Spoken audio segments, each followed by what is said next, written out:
বাপের মুখে লাগে পেপার ছিঁড়ে মারলি এটা কোন ধরনের ভদ্রতা আমি ছেড়ে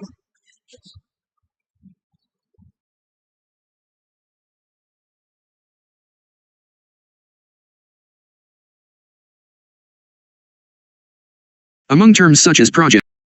Formally, a project may be defined as a temporary endeavor undertaken to create a unique product, service, or result. PMBOK registered, Project Management Institute, 2013, p. 417. Consistent with this definition, there is a rich variety of projects to be found in our society. Although some may argue that the construction of the Tower of Babel or the Egyptian pyramids were some of the first projects, it is probable that cavemen formed a project to gather the raw material for mammoth stew. It is certainly true that the construction of Boulder Dam and Edison's invention of the light bulb were projects by any sensible definition. Modern project management, however, is usually said to have begun with the Manhattan Project. In its early days, project management was used mainly for very large, complex research and development, R&D, projects like the development of the Atlas intercontinental ballistic missile and similar military weapon systems. Massive construction programs were also organized as projects, including the construction of dams, ships, refineries, and freeways. As the techniques of project management were developed, mostly by the military, the use of project organization began to spread. Private construction firms found that organizing work on the basis of projects or a project-based organization was helpful on smaller projects, such as the building of a warehouse or an apartment complex. Automotive companies used project organization to develop new automobile models. Both General Electric and Pratt & Whitney used project organization to develop new jet aircraft engines for airlines, as well as the Air Force. Project management has even been used to develop new models of shoes and ships. More recently, the use of project management by international organizations, and especially organizations producing services rather than products, has grown rapidly. Advertising campaigns, global mergers, and capital acquisitions are often handled as projects, and the methods have spread to the nonprofit sector. Weddings, scoutorimas, fund drives, election campaigns, parties, and recitals have all made use of project management. Most striking has been the widespread adoption of project management techniques for the development of computer software. To add to our vocabulary in discussions of project management, it is sometimes useful to make a distinction among terms such as project, program, task, and work packages. The military, the source of most of these terms, generally uses the term program to refer to an exceptionally large, long-range objective that is broken down into a set of projects. These projects are divided further into tasks, which are, in turn, split into work packages that are themselves composed of work units. Of course, exceptions to this hierarchical nomenclature abound. For example, the Manhattan Project was a huge program, but a task force was created to investigate the many potential futures of a large steel company. In the broadest sense, a project is a specific, finite task to be accomplished. Whether large or small scale or whether long or short run is not particularly relevant. What is relevant is that the project be seen as a unit. There are, however, some objectives that all projects share and some attributes that characterize projects. 3 project objectives: the triple constraint, or iron triangle. While multimillion-dollar, 5-year projects capture public attention, the overwhelming majority of all projects are comparatively small though nonetheless important to doer and user alike. They involve outcomes, or deliverables, such as a new floor for a professional basketball arena, a new insurance policy to protect against a specific casualty loss, a new website, a new casing for a 4-wheel drive minivan transmission, a new industrial floor cleanser, the installation of a new method for peer review of patient care in the definition of a project. 3. A hospital, even the development of new software to help manage projects. The list could be extended almost without limit. These undertakings have much in common with their larger counterparts. Importantly, they have the same general objectives, specified deliverables, also commonly known as Scope 1, a specific deadline, time, and budget, cost. We refer to these as direct project objectives or goals. There is a tendency to think of a project solely in terms of its outcome, that is, its scope. But the time at which the outcome is available is itself a part of the outcome, as is the cost entailed in achieving the outcome. The completion of a building on time and on budget is quite a different outcome from the completion of the same physical structure a year late or 20% over budget, or both. Indeed, even the concept of scope is perhaps more complex than is apparent. In particular, it is important to recognize that the expectations of the client are an inherent part of the project specifications, which unfortunately tend to evolve over time. To consider the client's desires as different from the project specifications is to court conflict between client and project team. All too often projects begin with the client specifying a desired outcome. Then the project team designs and implements the project. Then the client views the result of the team's ideas. In following this approach, differences between the client's expectations and the project team's designs commonly develop as a project proceeds due to both changing expectations on the client's part as they learn new information and limitations on the team's part about what they can deliver. As a result, meeting the client's latest desires may not be well reflected by the initially specified scope of the project. The expectations of client and project team therefore need to be continuously realigned and integrated throughout the entire project, but they frequently are not. As a result, we believe in making an effort upfront and throughout the project to ensure that the nebulous elements of the client's evolving expectations and desires are identified and realigned with the client's latest scope, though possibly at additional cost. We discuss these issues in more detail in the coming chapters. Scope. The three direct project objectives are shown in Figure 1.1, with the specified project objectives on the axis. This illustration implies that there is some function that relates them, one to another, and so there is.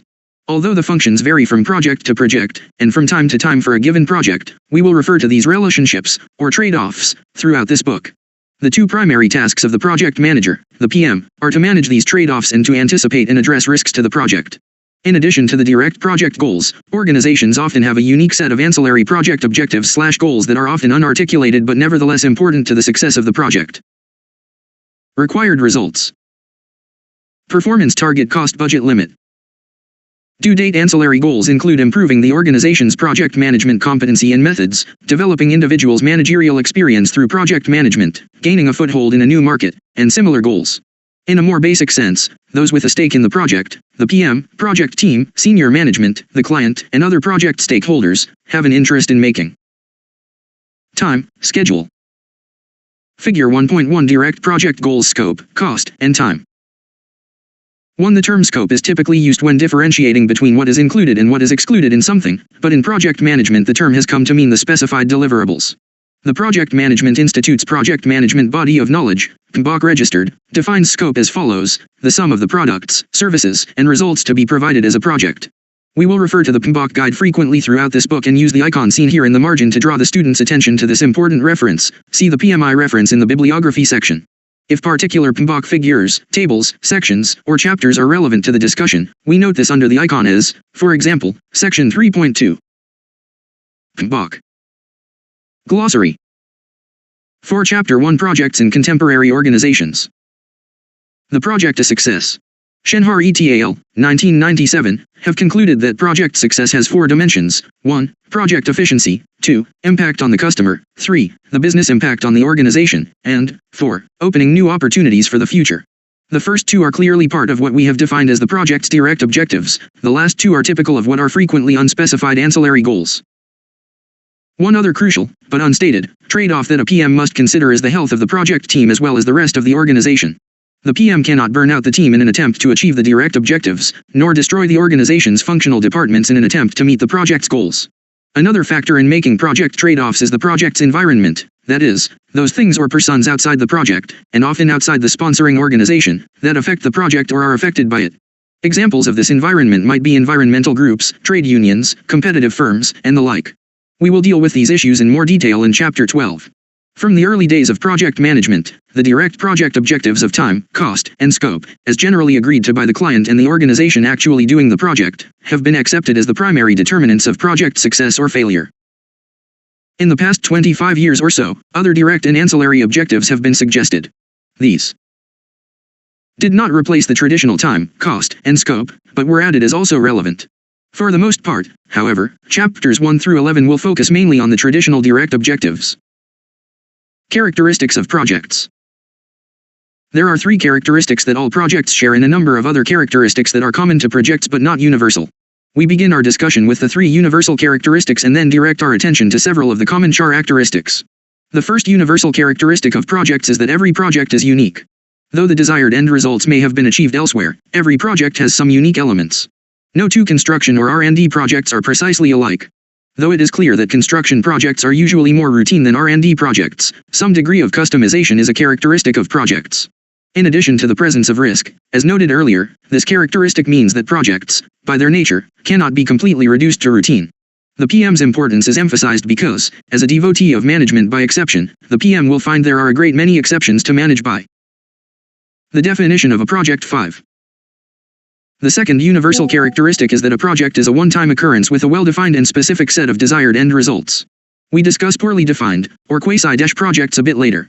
These end results are referred to as the scope, or sometimes required performance, of the project. The project can be divided into subtasks that must be accomplished in order to achieve the project goals. The project is complex enough that the subtasks require careful coordination and control in terms of timing, precedence, cost, and scope. Often, the project itself must be coordinated with other projects being carried out by the same parent organization. The third universal characteristic of projects is that they have a finite duration. There is a clear date when the project is launched and a corresponding due date or deadline. Furthermore, like organic entities and their growth curve, projects have life cycles. Often starting with a slow beginning and progressing to a buildup of size, then peaking, beginning a decline, and finally must be closed by some due date. Also, like organic entities, they often resist closure. Some projects end by being phased into the normal, ongoing operations of the parent organization. The life cycle is discussed further in section 1.3, where an important exception to the usual description of the growth curve is mentioned. There are several different ways in which to view project life cycles. These will be discussed in more detail later. Interdependencies. While not universally true, projects often interact with other projects being carried out simultaneously by their parent organization. Typically, these interactions take the form of competition for scarce resources between projects, and much of Chapter 9 is devoted to dealing with these issues. While such inter-project interactions are common, project management in practice. A unique method for traveler tracking. At Copenhagen Airport, IT University of Copenhagen, Denmark, was working with Copenhagen Airport to improve both the efficiency and effectiveness of the management of their airport through a new approach, traveler tracking, but without invading people's privacy. The 3-year project focused on a unique, low-cost approach capturing the Bluetooth signals from passengers' phones with 2 electronic readers that cost only $30 each.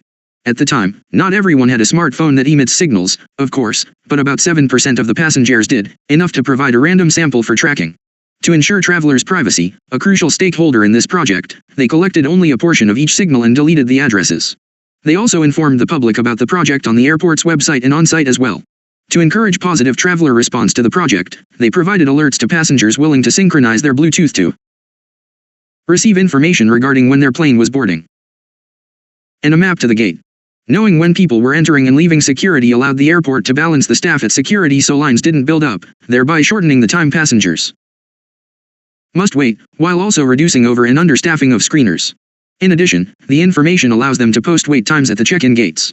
The data also lets the airport to determine which shops and areas are getting the most traffic so they can shift usage of facility space to better serve the travelers and the friends and families accompanying them. Moreover, when construction and rerouting changes traffic flows, they can determine the impact on passengers and take action to reduce the inconvenience. Questions. 1. Are the triple constraints of this project clear? What are they? 2. What was unique about this project? What was the main conflict? 3. Why are the travelers themselves a stakeholder in this project, since most of them won't even know they are being tracked? 4. How widespread do you think this technology will become? What uses will be garnered from it? Do any of them concern you? Source, SF Gale, Data on the Go, PM Network, Volume 24. 6. Chapter 1 Projects in Contemporary Organizations. Always interact with the parent organization's standard, ongoing operations. Although the functional departments of an organization, marketing, finance, operations, and the like, interact with one another in regular, patterned ways, the patterns of interaction between projects and these departments tend to be changeable. Marketing may be involved at the beginning and end of a project, but not in the middle. Operations may have major involvement throughout. Finance is often involved at the beginning and accounting, the controller, at the end, as well as at periodic reporting times. The PM must keep all these interactions clear and maintain the appropriate interrelationships with all external groups. Projects also typically have limited budgets, both for personnel and other resources. Often the budget is implied rather than detailed, particularly concerning personnel, but it is strictly limited. The attempt to obtain additional resources, or any resources, frequently leads to the next attribute: conflict. More than most managers, the PM lives in a world characterized by conflict. Projects compete with functional departments for resources and personnel. More serious, with the growing proliferation of projects, is the project versus project conflict for resources within multi-project organizations. The members of the project team are in almost constant conflict for the project's resources and for leadership roles in solving project problems. The PM must be expert in conflict resolution, but we will see later that there are helpful types of conflict. The PM must recognize the difference. Conventional thinking suggests that different stakeholders, example clients, the parent organization, the project team, and the public, define success and failure in different ways.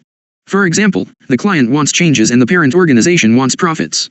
Likewise, the individuals working on projects are often responsible to two bosses at the same time. A functional manager and the PM. Under such conditions, conflict can arise when the two bosses have different priorities and objectives. While the conventional view tends to regard conflict as a rather ubiquitous part of working on projects, more recently others have challenged this view. For example, John Mackey, co-founder and co-CEO of Whole Foods Market, suggests in his recent book Conscious Capitalism, 2013, that satisfying stakeholder needs is not a zero-sum game where satisfying one stakeholder must come at the expense of another. Rather, Mackey suggests a better approach that is to identify opportunities to satisfy all stakeholder needs simultaneously. One way to accomplish this is to identify ways to align the goals of all stakeholders with the purpose of the project. As was mentioned earlier, the primary role of the PM is to manage the trade-offs. However, as Mackey warns, if we look for trade-offs we will always find trade-offs. On the other hand, if we look for synergies across the stakeholder base, we can often find them too. The clear lesson for project managers is to not be too quick to assume trade-offs exist among competing project objectives and stakeholder groups. Non-projects and quasi-projects. If the characteristics listed earlier define a project, it is appropriate to ask if there are non-projects. The use of a manufacturing line to produce a flow of standard products is a non-project. The production of weekly employment reports, the preparation of school lunches, the delivery of mail, the flight of Delta 1288 from Dallas to Dulles, checking your email all are non-projects. While one might argue that each of these activities is, to some degree, unique, it is not their uniqueness that characterizes them. They are all routine. They are tasks that are performed over and over again. This is not true of projects. Each project is a one-time event. Even the construction of a section of interstate highway is a project. No 2 miles are alike and constructing them demands constant adaptation to the differences in terrain and substructure of the earth on which the roadbed is to be laid. Projects cannot be managed adequately by the managerial routines used for routine work. The definition of a project 7. Project management in practice. The smart grid revolution starts in Boulder, Colorado. Boulder's utility company, Xcel Energy, decided that it was time to create a roadmap for a 3-year, $100 million smart grid electrical system that would span the entire city. There were no standards, benchmarks, or tested procedures for converting a city from a conventional electric grid system to a fully integrated smart one, though it was known that if customers can monitor the true cost of their energy, they will automatically reduce their usage, by up to 30% in some cases. Of course, the smart grid would also allow Xcel to reroute power around bottlenecked lines, detect power outages, identify service risks, cut its use of road crews, read customer meters remotely, reduce outages, and identify false alarms more quickly. Xcel brought in a mass of partners on the project, such as Accenture Consulting for engineering, energy industry consultants, leading technologists, business leaders, IT experts, and, of course, Boulder city managers, leaders, and user citizens. The public and private partners were divided into 8 teams, all led by a senior PM working with a PMO. With all these different stakeholders, with different objectives and interests, it was crucial to have steady, reliable communication to keep everyone up to date and the project on track. Security and privacy were high-priority items on the project, and communication with the community was facilitated through town hall meetings, the local media, tours of project sites, and even a touring trailer allowing citizens to get a hands-on demonstration of the smart grid technology. With the completion of the project, Xcel is now measuring its many benefits and expects it will take a year to collect and analyze all the data across all the seasons. The project partners have also created an industry consortium to establish industry standards for future, larger smart grid projects.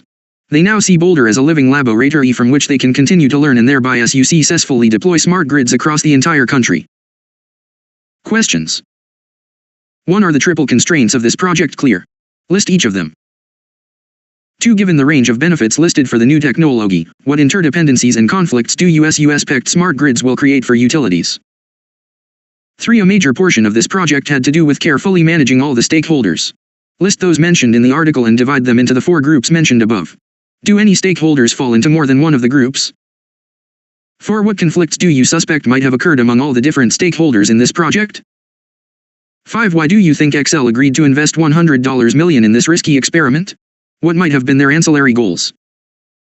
Source, SF Gale, A Closer Look, PM Network, Volume 24. In addition to projects and non-projects, there are also quasi-projects. Bill, would you look into this? Mia, we need to finish this by Friday's meeting.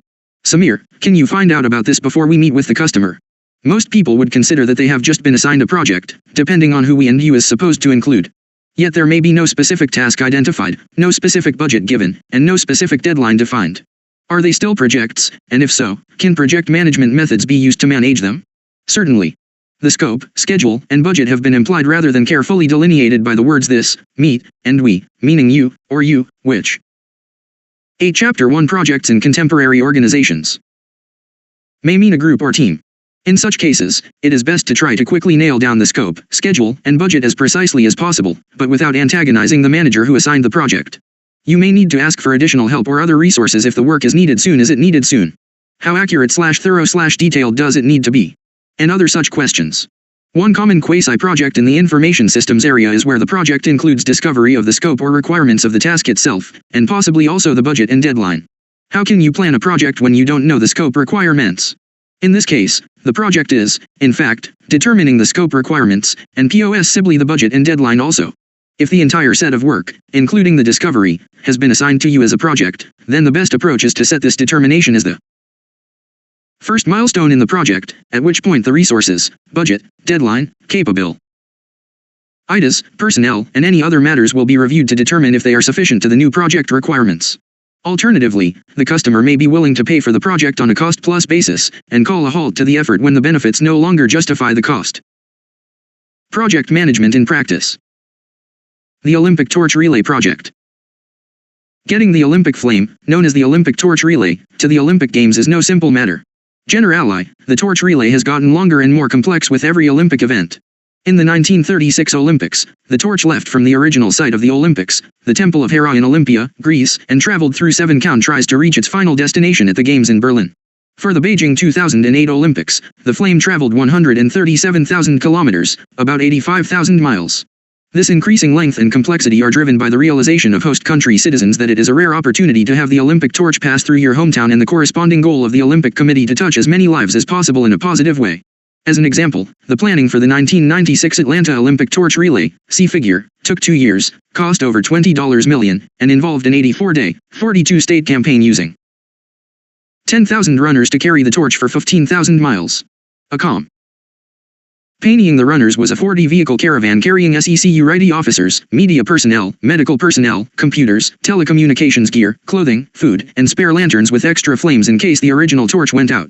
The caravan included 50 cell phones, 120 radios, 30 cars, 10 motorcycles, and clothing for 10,000 runners, 10,000 volunteers, as well as 2,500 escort runners.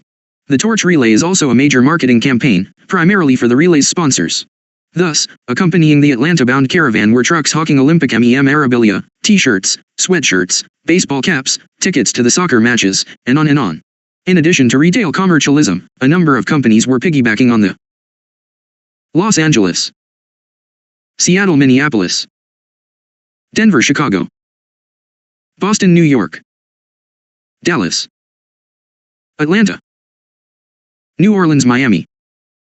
Torch relay to further their own commercial interests: IBM, Motorola, Bell South, Texaco, BMW, Lee, Coca-Cola, and so on. We can only wonder how far and complex the torch relay will be in the next Olympics. Questions. 1. Which of the 3 universal and 3 common characteristics of projects are displayed in the regular torch relay? 2. Since this is such a regular project every 4 years since 1936, would you consider it a non-project, or a quasi-project? Why, or why not? 3. Is the torch relay another part of the Olympics themselves, perhaps a sub-project?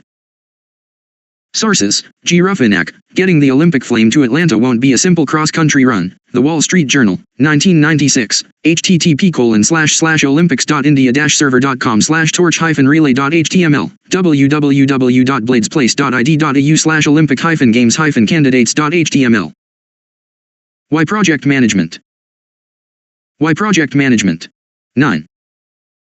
1.2. It is popular to ask, why can't they run government the way I run my business?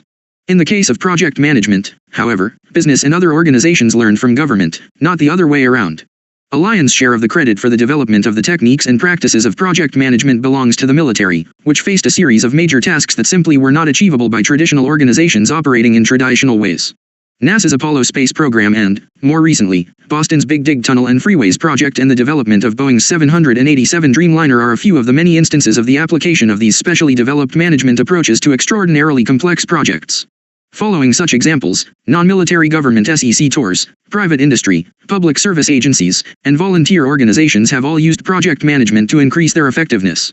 For example, most firms in the computer software business routinely develop their output as projects or groups of projects. Project management has emerged because the characteristics of our contemporary society demand the development of new methods of management. Of the many forces involved, 3 are paramount. 1. The exponential expansion of human knowledge. 2. The growing demand for a broad range of complex, sophisticated, customized goods and services. And 3. The evolution of worldwide competitive markets for the production and consumption of goods and services. All 3 forces combine to mandate the use of teams to solve problems that used to be solvable by individuals. These 3 forces combine to increase greatly the complexity of goods and services produced plus the complexity of the processes used to produce them. This, in turn, leads to the need for more sophisticated SYSTEMs to control both outcomes and processes. The basic purpose for initiating a project is to accomplish specific goals. The reason for organizing the task as a project is to focus the responsibility and authority for the attainment of the goals on an individual or small group. In spite of the fact that the PM often lacks authority at a level consistent with his or her responsibility, the manager is expected to coordinate and integrate all activities needed to reach the project's goals. In particular, the project form of organization allows the manager to be responsive to 1. The client and the environment, 2. Identify and correct problems at an early date, 3. Make timely decisions about trade-offs between conflicting project goals, and 4. Ensure that managers of the separate tasks that comprise the project do not optimize the performance of their individual tasks at the expense of the total project, that is, that they do not sub-optimize. Actual experience with project management, such as through Six Sigma projects, indicates that the majority of organizations using it experience better control and better customer relations and apparently an increase in their project's return on investment, IBS.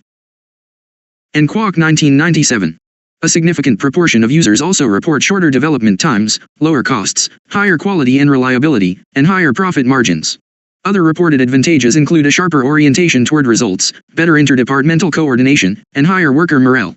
On the negative side, most organizations report that project management results in greater organizational complexity. Many also report that project organization increases the likelihood that organizational policy will be violated, not a surprising outcome, considering the degree of autonomy required for the PM. A few firms reported higher costs, more management difficulties, and low personnel utilization. As we will see in Chapter 5, the disadvantages of PM stem from exactly the same sources as its advantages. The disadvantages seem to be the price one pays for the advantages. On the whole, the balance weighs in favor of project organization if the work to be done is appropriate for a project. The tremendous diversity of uses to which project management can be put has had an interesting, and generally unfortunate, side effect.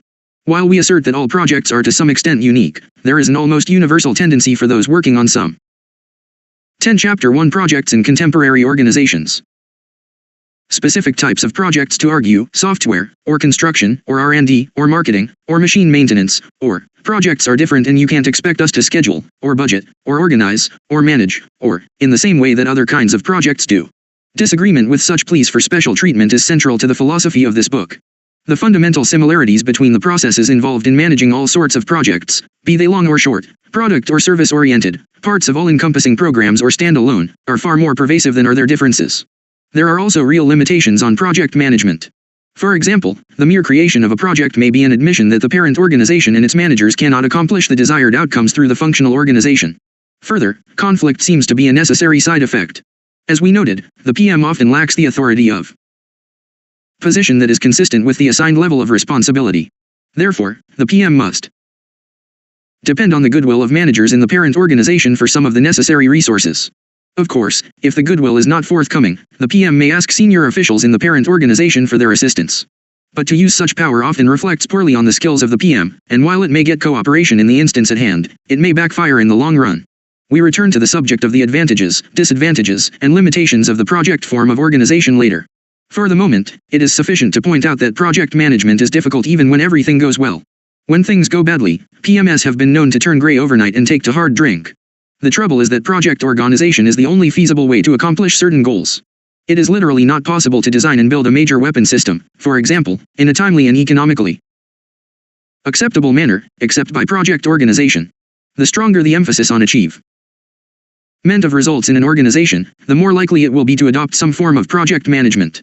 The stake or risks in using project management may be high, but no more so than in any other form of management, and for projects, it is less so.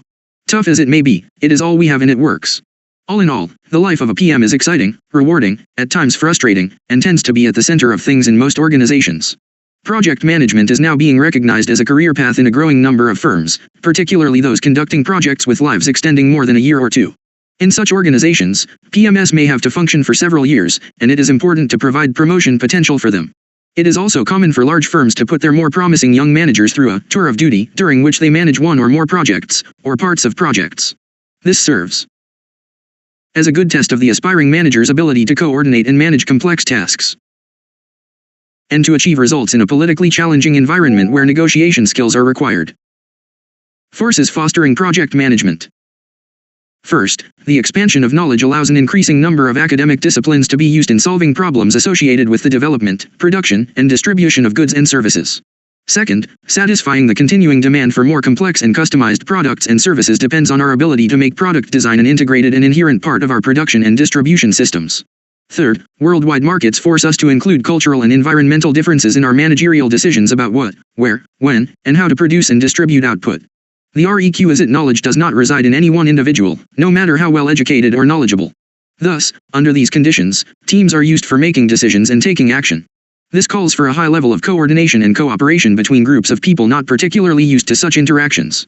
Largely geared to the mass production of project management. 11.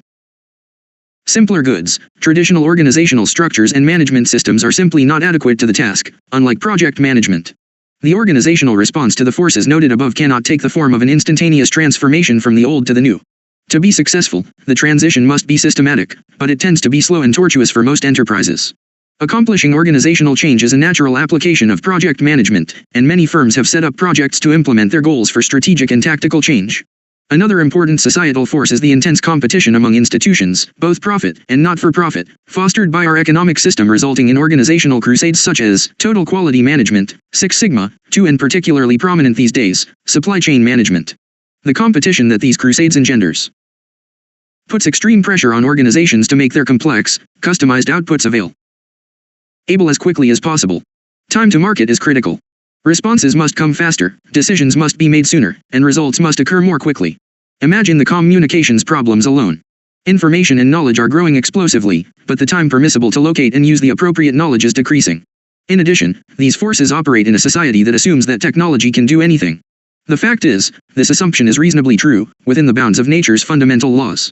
The problem lies not in this assumption so much as in a concomitant assumption that allows society to ignore both the economic and non-economic costs associated with technological progress until some dramatic event focuses our attention on the costs, example the global financial crisis, the Gulf oil spill. At times, our faith in technology is disturbed by difficulties and threats arising from its careless implementation, as in the case of industrial waste, but on the whole, we seem remarkably tolerant of technological change, such as the overwhelmingly easy acceptance of communication by email and shopping on the internet. Finally, the projects we undertake are large and getting larger. The modern advertising company, for example, advanced from blanket print ads to regionally focused television ads to personally focused internet ads. As each new capability extends our grasp, it serves as the base for new demands that force us to extend our reach even farther. Projects increase in size and complexity because the more we can do, the more we try to do. The projects that command the most public attention tend to be large, complex, and multi-organizational endeavors. Often, such endeavors are both similar to and different from previous projects with which we may be more or less familiar. Similarities with the past provide a base from which to start, but the differences imbue every project with considerable risk.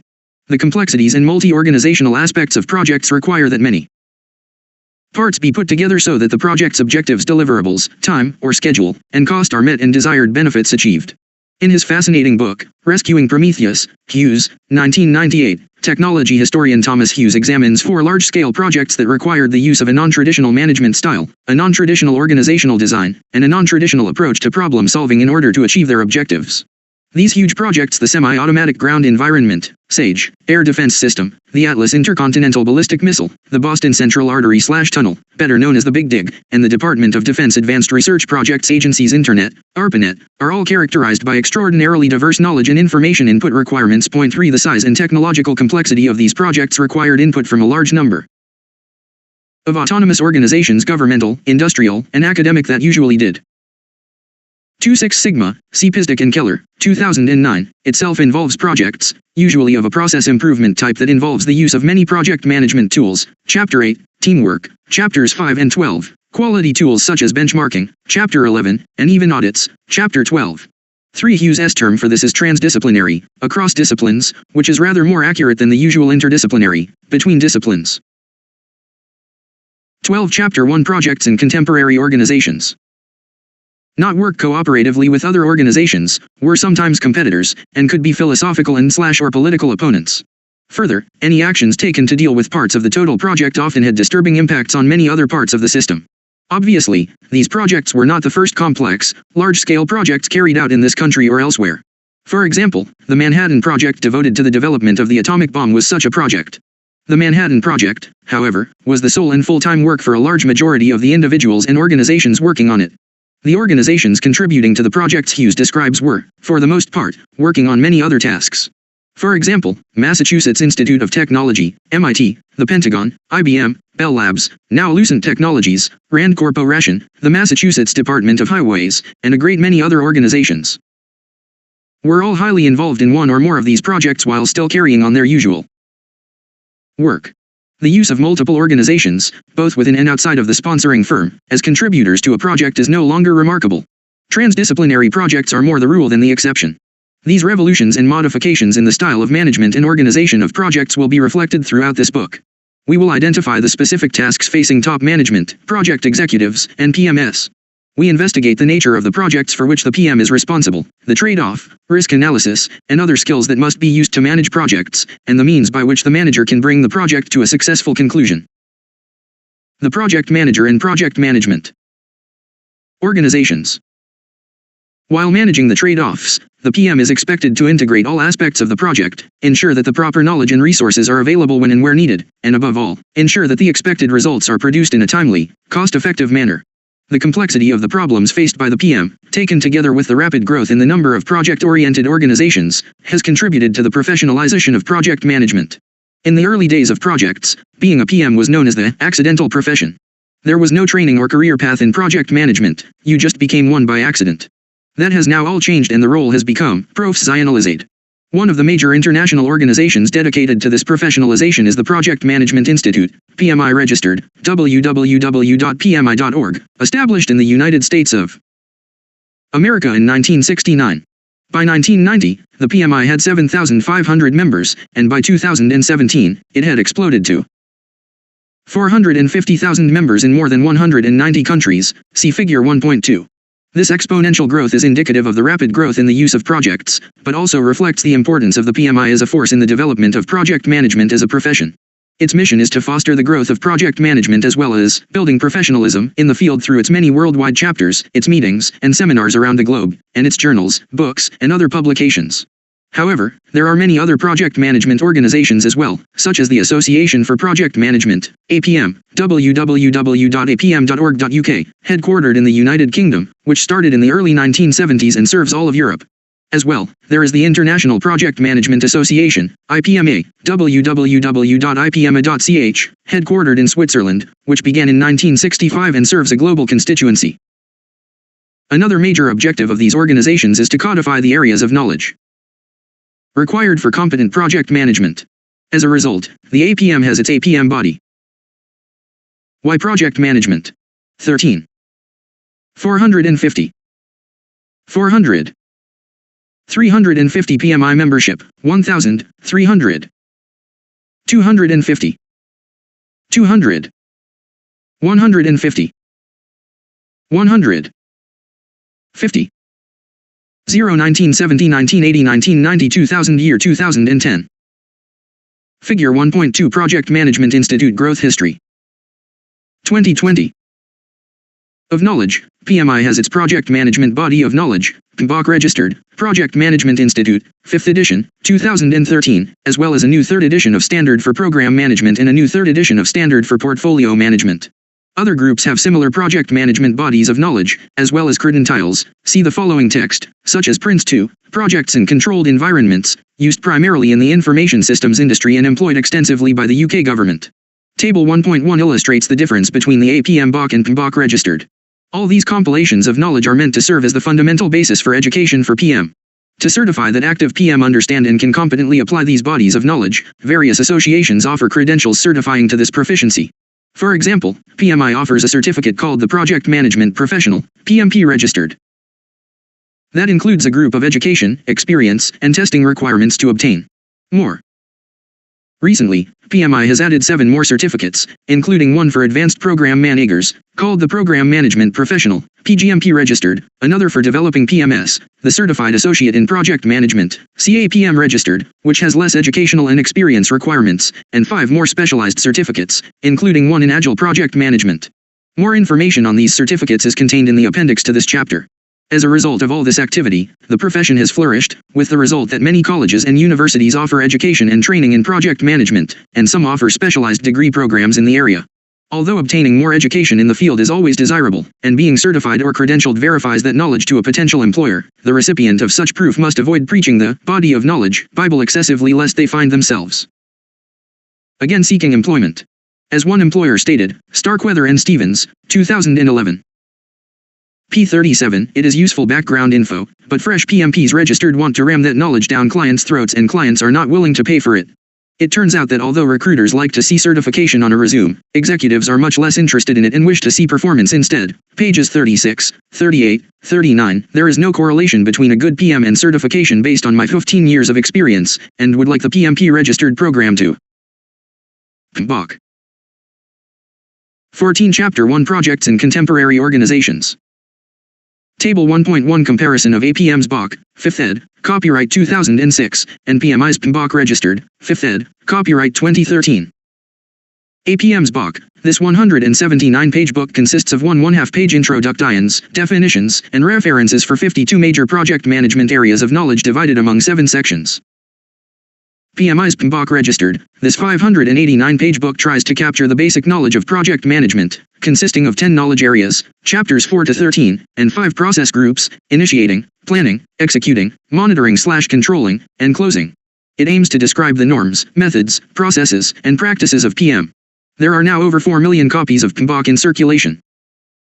Section 1, Project MGT in Context Projects, Programs, Portfolios, Sponsors, PMO, Project Context. Chapter 1, Introduction Projects, Programs, Portfolios, Role of the Project Manager, Environment, PMBOK. Chapter 8, Project Quality Management Plan Quality, Perform Quality Assurance, Control Quality. Section 2, Planning the Strategy Success, Stakeholders, Value, Risk, Quality, Environment, Health, Safety. Chapter 2, Organizational Influences in Project Lifecycle, Routine Work, Stakeholders, Organization. Chapter 9, Project Human Resource Management Develop HRM Plan, Acquire and Develop Team. Section 3, Executing the Strategy Scope, Schedule, Resources, Budget/Cost, Changes, Earned Value, Information. Chapter 3, Project Management Processes Interactions, Process Groups, Initiating, Planning, Executing, Monitor/Controlling, Closing. Chapter 10, Project Communications Management Identify Stakeholders, Plan Communications, Distribute Information, Manage Expectations, Report Performance. Section 4, Techniques Requirements, Development, Estimates, Technology, Value Engineer, Modeling, Testing, Configuration Management. Chapter 4, Project Integration Management Charter, Plan, Execution, Monitor/Control, Change, Close.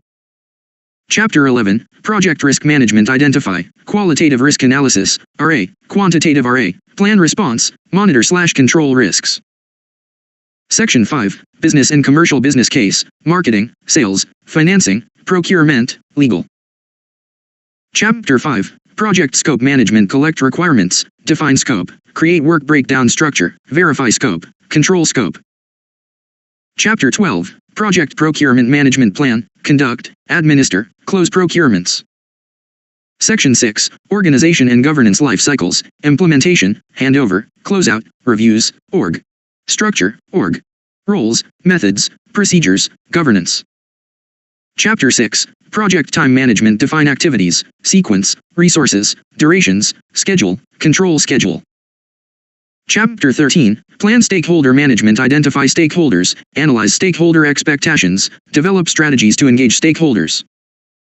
Section 7, People and the Profession Communication, Teamwork, Leadership, Conflicts, Negotiation, HRM, Behavior, Learning, Development, Professionalism, Ethics. Chapter 7, Project Cost Management. Estimate costs, determine budget, control costs. More rigorously measure understanding of the methodology rather than memorization. I've seen very little correlation between having a PMP registered and having a deep understanding of how to apply the methodology, how to tailor it for a specific situation. Clearly, rapid growth in the number of PMS and the membership in these project management associations were the result, not the cause, of tremendous growth in the number of projects being carried out. The software industry alone has been responsible for a significant percentage of the growth. Another major source of growth has been the need to control project activity in large organizations. As the number of non-routine activities increases in an organization, there is an increased need in senior management to understand and control the system. Project management, with its schedules, budgets, due dates, risk assessments, statements of expected outcomes, and people who take responsibility, is a way to meet this need. These forces have combined and led to the creation of a project-organized firm. Much more will be said about project-oriented organizations in Chapter 4. Why project management? 15. As we note in the coming chapters, the PMS job is not without problems. There is the ever-present frustration of being responsible for outcomes while lacking full authority to command the requisite resources or personnel. There are constant problems of dealing with the stakeholders involved in any project: senior management, client, project team, and public, all of whom seem to speak different languages and have different objectives. There are ceaseless organizational and technical fires to be fought. There are vendors who cannot seem to keep lightning strike me dead promises about delivery dates. This list of troubles only scratches the surface. Difficult as the job may be, most PMS take a considerable amount of pleasure and job satisfaction from their occupation. The challenges are many and the risks significant, but so are the rewards of success. Project managers usually enjoy organizational visibility, considerable variety in their day-to-day duties, and often have the prestige associated with work on the enterprise's high-priority objectives. The profession, however, is not one for the timid. Risk and conflict avoiders do not make happy PMS. Those who can stomach the risks and enjoy practicing the arts of conflict resolution, however, can take substantial monetary and psychological rewards from their work. Trends in project management. Many new developments and interests in project management are being driven by quickly changing global markets, technology, and education. Global competition is putting pressure on prices, response times, and product/service innovation. Computer and telecommunications technologies along with greater education are allowing companies to respond to these pressures, pushing the boundaries of project management into regions where new tools are being developed for types of projects that have never been considered before. In addition, the pressure for more and more products and services has led to initiating more projects, but with faster life cycles. We consider a variety of trends in turn. Achieving strategic goals. There has been a greater push to use projects to achieve more strategic goals and filtering existing major projects to make sure that their objectives support the organization's strategy and mission. Projects that do not have clear ties to the strategy and mission are terminated and their resources are redirected to those that do. Achieving routine goals. On the other hand, there has also been a push to use project management to accomplish routine departmental tasks that would previously have been handled as a functional effort. This is because lower-level management has become aware that projects accomplish their scope objectives within their budget and deadline and hope to employ this new tool to improve management of their functions. As a result, artificial deadlines and budgets are created to accomplish specific, though routine, tasks within the functional departments, a process called projectizing. However, as reported by Jared Sandberg, 2007, in the Wall Street Journal, there is an important danger with this new tactic. If the deadline isn't really important and the workers find out it is only artificial, example either by meeting it but getting no appreciation or by missing it but with no penalty, this will destroy the credibility of any future deadlines or budgets, much like the boy who cried wolf. Improving project effectiveness. A variety of efforts are being pursued to improve the results of project management, whether strategic or routine. One well-known effort is the creation of a formal project management office in many organizations, which is responsible for the evaluation and improvement of an organization's project management maturity, or skill and experience in managing projects. Other measures to improve project effectiveness are better liaison with the project's stakeholders, especially 16 Chapter 1 Projects in Contemporary Organizations. The client, through improved governance procedures, and implementing more innovative risk-sharing win-win contracts. Virtual projects. With the rapid increase in globalization, many projects now involve global teams with team members operating in different physical geographic locations and different time zones, each bringing a unique set of talents to the project.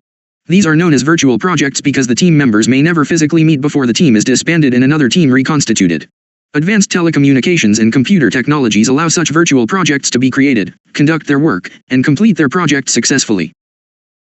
Dynamic and quasi-projects led by the demands of the information technology/systems departments. Project management is now being extended into areas where the final scope requirements may not be understood, the time deadline unknown, or the budget undetermined.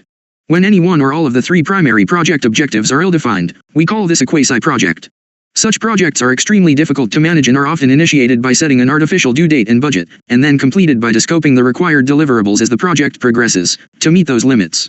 However, new tools for these kinds of quasi-projects are now being developed: prototyping, agile project management, and others to help these teams achieve results that satisfy the customer in spite of all the unknowns. Similarly, when change happens so rapidly that the project is under constant variation, other approaches are developed such as emergent planning, also known as rolling wave, environmental manipulation, alternate controls, competing experiments, and collaborative leadership. Collier et al., 2010. 1.3 The project life cycle. Most projects go through similar stages on the path from origin to completion. We define these stages, shown in Figure 1.3, as the project's life cycle. The project is born, its startup phase, and a manager is selected, the project team and initial resources are assembled, and the work program is organized. Then work gets underway and momentum quickly builds. 100% project completion. Quick momentum. Slow start. 0. Slow finish. Time. Figure 1. The project life cycle 17. Progress is made. This continues until the end is in sight. But completing the final task seems to take an inordinate amount of time, partly because there are often a number of parts that must come together and partly because team members drag their feet for various reasons and avoid the final steps. This stretched-as pattern of slow progress toward the project goal is common. Anyone who has watched the construction of a home or building has observed this phenomenon. For the most part, it is a result of the changing levels of resources used during the successive stages of the life cycle. Figure 1.4 shows project effort, usually in terms of person-hours or resources expended per unit of time, or number of people working on the project, plotted against time, where time is broken up into the several phases of project life. Minimal effort is required at the beginning, when the project concept is being developed and subjected to project selection processes. Later, we will argue that increasing effort in the early stages of the life cycle will improve the chance of project success. Normally, there is a strong correlation between the life cycle progress curve of Figure 1.3 and the effort curve of Figure 1.4 because effort usually results in corresponding progress, although not always. Hence the mathematical derivative of the former tends to resemble the latter. Siafi, Personal Communication, 2004. Moreover, since the effort curve is generally non-symmetrical, the progress curve will in general not be symmetrical either. Activity increases as planning is completed and execution of the project gets underway. This rises to a peak and then begins to taper off as the project nears completion, finally ceasing when evaluation is complete and the project is terminated. While this rise and fall of effort always occurs, there is no particular pattern that seems to typify all projects, nor any reason for the slowdown at the end of the project to resemble the build-up at its beginning. Some projects end without being dragged out, as is shown in Figure 1.5. Others, however, may be like T.S. Eliot's world, and end, not with a bang but a whimper, gradually slowing down until one is almost surprised to discover that project activity has ceased. In some cases, the effort may never fall to zero because the project team, or at least a cadre group, may be maintained for the next appropriate project that comes along. The new project will then rise, phoenix-like, from the ashes of the old. The ever-present goals of meeting scope, time, and cost are the major considerations throughout the project's life cycle. It was generally thought that scope took precedence early in the project's life cycle. This is the time when planners focus on finding the specific methods required to meet the project's scope goals. We refer to these methods as the PROJECT's technology because they require the application of a science or art. Peak effort level. Level of effort. Planning, scheduling, monitoring, control, conception, selection, evaluation, and termination. Time. Figure 1.4 Time distribution of project effort. 18 Chapter 1 Projects in Contemporary Organizations. Project completion 100. 0 Time. Figure 1.5 The stretched J project life cycle. When the major how problems are solved, project workers sometimes become preoccupied with improving scope, often beyond the levels required by the original specifications. This search for better scope delays the schedule and pushes up the costs. At the same time that the technology of the project is defined, the project schedule is developed and project costs are estimated. Just as it was thought that scope took precedence over schedule and cost early in the life cycle, cost was thought to be of prime importance during the periods of high activity, and then schedule became paramount during the final stages, when the client demanded delivery. This conventional wisdom turns out to be untrue. Recent research indicates that scope and schedule are more important than cost during all stages. The reality of time, cost, scope trade-offs will be discussed in greater detail in Chapter 3. Figure 1.3 presents the conventional view of the project life cycle.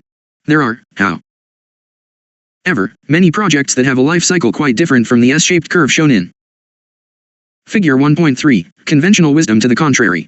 Remember that Figure 1.3 shows % project completion as a function of time. The life cycle function is essentially unchanged if, for the horizontal axis, we use resources instead.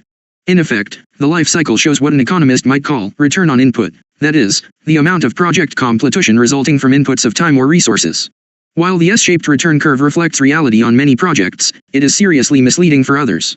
For example, consider your progress toward getting a degree, which is usually specified, in large part, by the number of credit hours for courses successfully passed. For smooth progress toward the degree, the life cycle curve would probably resemble a stair step, each level portion representing a term of study and the step up representing compulsion of credit toward the degree. Summer vacation would, of course, be a longer horizontal stair continuing into the fall term. Passing a crucial licensing exam, such as the Certified Public Accountant, CPA, the bar exam for attorneys, or even an electrician's or plumber's certification, might appear as a long flat line along the horizontal axis with a spike at the time of passing the exam. Of course, the effort curve of Figure 1.4 would look completely different. Another type of life cycle curve might be the installation of a new technology consisting of multiple parts, where each independent part resulted in different incremental benefits. In these cases, organizations prefer to install those parts resulting in the biggest bang for the buck first, so the resulting life cycle curve would show great progress at first, and slightly less next, and continual dwindling off as the remaining parts were installed, entirely concave with decreasing returns to scale, as the economists call it. Moreover, there might even be an inverse S-curve, representing fast progress at first, a slowdown in the middle, and then speeding up again at the end. A particularly important alternative life cycle shape can be captured by the analogy of baking a cake. Once the ingredients are mixed, we are instructed to bake the cake in a 350 degrees F oven for 35 minutes. At what point in the baking process do we have cake? The project life cycle 19. Experienced bakers know that the mixture changes from goop, a technical term well known to bakers and cooks, to cake quite rapidly in the last few minutes of the baking process. The life cycle of this process looks like the stretched J-curve shown in Figure 1.5. A number of actual projects have a similar life cycle, for example, some computer software projects or chemistry and chemical engineering projects. For example, in a software development project, programmers often work independently, developing the major modules of the program. However, the software will not have the desired functionality until the very end of the project when these modules are integrated with one another. In general, this life cycle often exists for projects in which the output is composed or constructed of several subunits, or subroutines, that have little use in and of themselves, but are quite useful when put together. This life cycle curve would also be typical for projects where a chemical type reaction occurs that rapidly transforms the output from useless to useful from goop to cake. Another example is the preparation of the manuscript for the current edition of this book.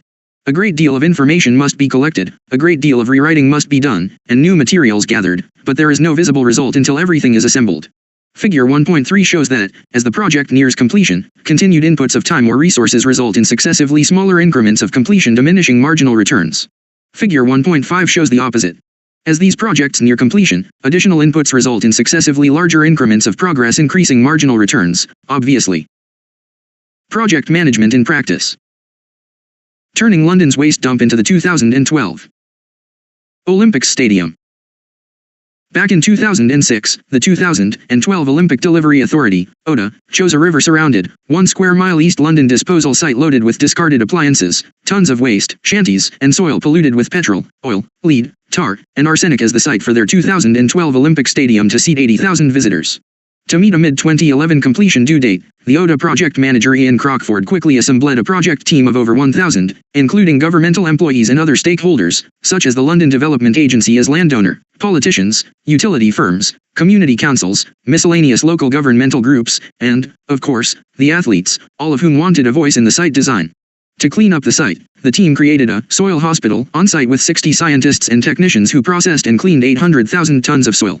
To use the surrounding river for transporting equipment and materials to the site, others on the team dredged 30,000 tons of silt, gravel, garbage, and 1 car from 2.2 kilometers of the river, which hadn't seen commercial use in over 35 years.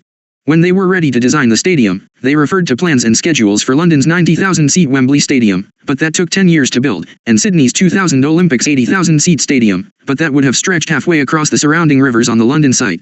Moreover, the scope for this stadium was that 25,000 seats would be permanent but the other 55,000 would be temporary, built solely for the 2012 Olympics. To respond, the design team planned a highly compact field of play that was acceptable to everyone, including the athletes. Construction started in May 2008 with the pouring of concrete, but soon they found that the steel-beamed roof as designed would create turbulence on the compact field. The team redesigned a lighter, more flexible roof made, in part, with 52 tons of scrap metal from old keys, knives, and guns confiscated by the London police, fitting with the ODA's goals of using recycled materials. The entire stadium used only 1/4 the amount of steel used in the 2008 Olympic Stadium in Beijing. Construction was completed by the mid-2011 deadline at a price of £486 million, £51 million under budget. Questions. 1. What shape of life cycle did this stadium project have? Compare it with the life cycle of the river dredging portion of the effort. Compare it also with the Olympic torch relay project described earlier.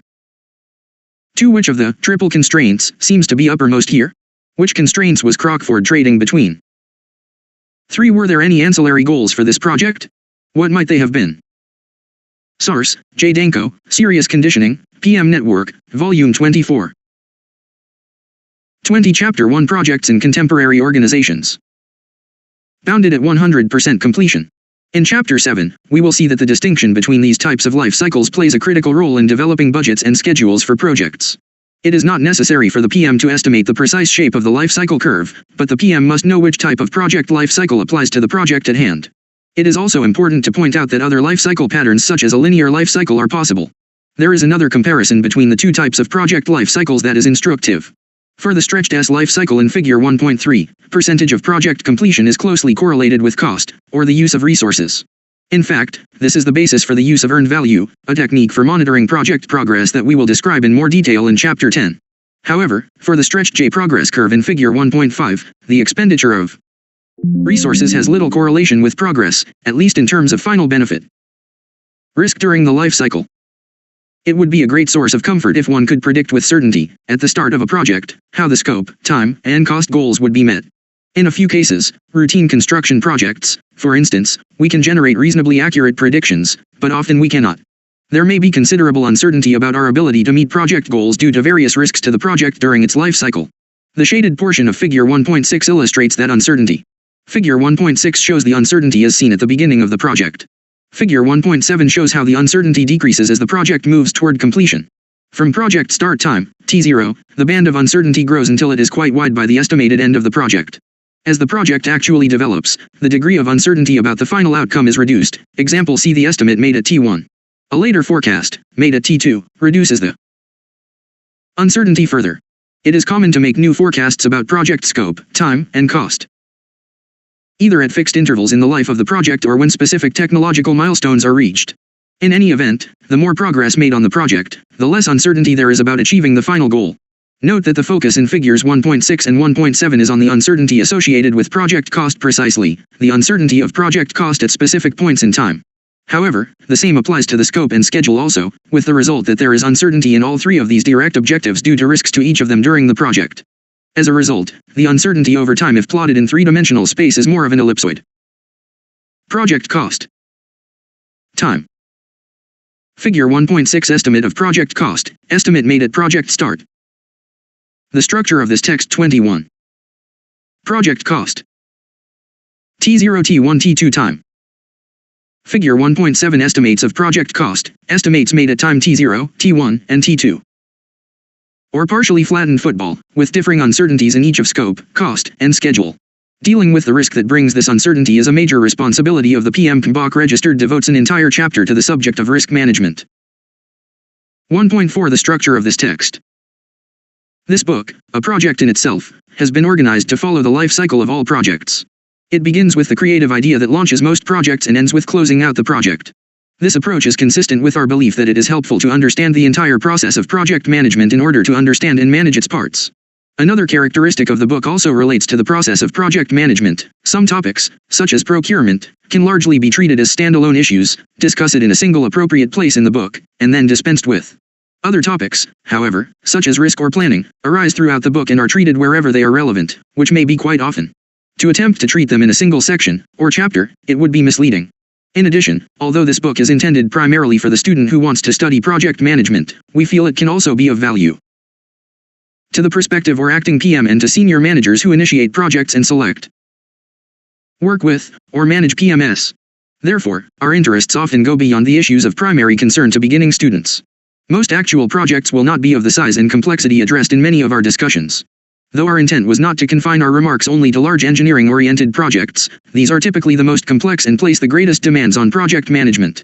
Smaller, simpler projects may therefore not require the depth of tools and techniques we will present, but the student or manager should be aware that such tools exist. Project management actually begins with the initial concept for the project. We feel that this aspect of project management is so important, yet so universally ignored in books on project management, that we included 2 appendices covering this area in previous editions of this book.